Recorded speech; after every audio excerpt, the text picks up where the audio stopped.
Hello guys! Magluluto tayo ng fried rice. Ito ang ating kaning lamig. Pero this time, isda ang ating pampalasa. Yan na rin ang ating pinakaasin. Ito ang ating bawang, luya, itlog, at repolyo.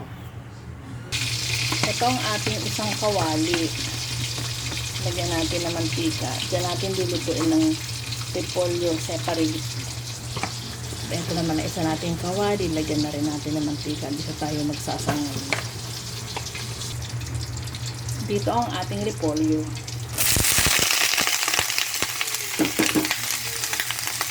Lagyan natin ng konting asin para may lasa. Lagyan na natin ang ating bawang. Lagay natin ang ating luya. Lagay natin ang ating rice. Lagay na natin ang ating repolyo. Lagyan natin ng konting mantika para to sa itlog, guys. Lagay natin ang itlog.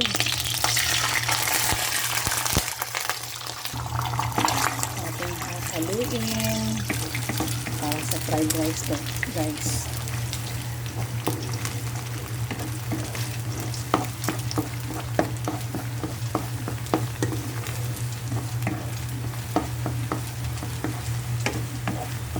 Then, ihahalo na natin sa fried rice.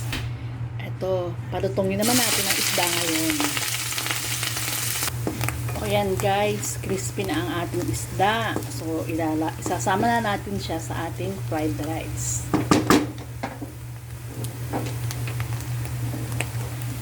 Ito ang ating fried rice. Isasama na natin siya.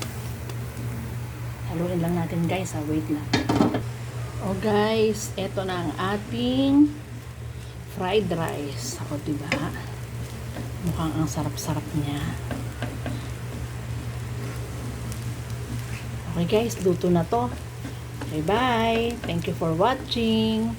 See you next time. Bye!